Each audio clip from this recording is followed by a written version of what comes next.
নমস্কার, সকলকে স্বাধীনতা দিবসের শুভেচ্ছা। আজ আমাদের দেশ ৮০টা বছর পূর্ণ করলো স্বাধীনতা দিবসে। স্বাধীনতা এই শব্দটির অন্তরালে রয়েছে অসংখ্য বীরের আত্মত্যাগের ইতিহাস, রয়েছে অসংখ্য তরুণ তরুণী থেকে শুরু করে বৃদ্ধের নির্ভীক বলিদান, সঙ্গে বয়ে গেছে অসংখ্য রক্ত নদীর ধারা। আমরা কি সঠিক সম্মান রক্ষা করতে পেরেছি সেই সমস্ত পরাধীনতার থেকে বেরিয়ে এসে যে তাদের আত্মত্যাগের যে গল্পটা আমি বললাম, সে সম্মান কি আমরা সত্যি রাখতে পেরেছি, নাকি আজও আমরা বারবার পরাধীনতার স্বাদ পেতে হয় এই স্বাধীনতার মর্যাদা রাখতে গিয়ে? আমরা নিজেদের কাছে নিজেরাই পরাধীন বলে মনে হয় না কি?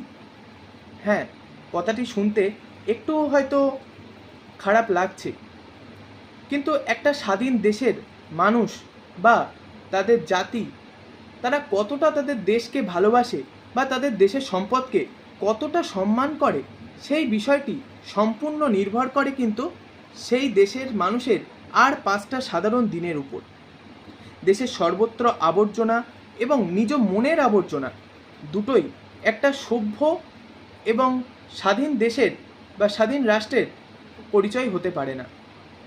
মানুষে মানুষে ঈর্ষা এবং দেশের সম্পদকে ধ্বংস করার মতো প্রচেষ্টা অবশ্যই কোনো সভ্য স্বাধীন দেশের পরিচয় নয়। এই স্বাধীন দেশটি দেখার জন্যেই কি নেতাজি, মঙ্গল পাণ্ডে, ক্ষুদিরাম, ভগৎ সিংয়ের মতো যে সমস্ত বিপ্লবীরা দেশের জন্যে প্রাণ দিয়েছিলেন, তারা কি এই দিনটি দেখার জন্যই কি তারা এই সর্বোচ্চ আত্মত্যাগটা করেছিলেন?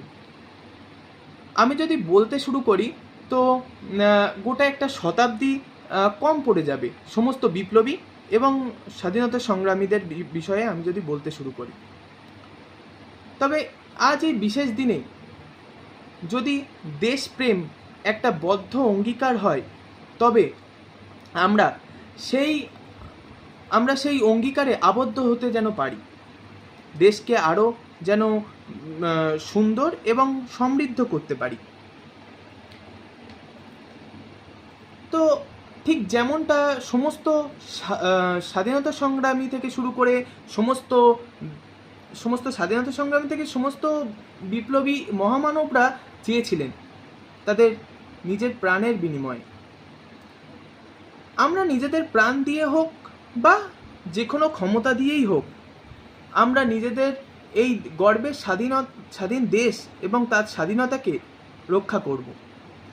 আমাদের সকল দেশের সেরা এই ভারতবর্ষকে তাকে আরও সেরা এবং সর্বোচ্চ শিখরে পৌঁছে দেওয়ার লক্ষ্যে আমরা অটল থাকব।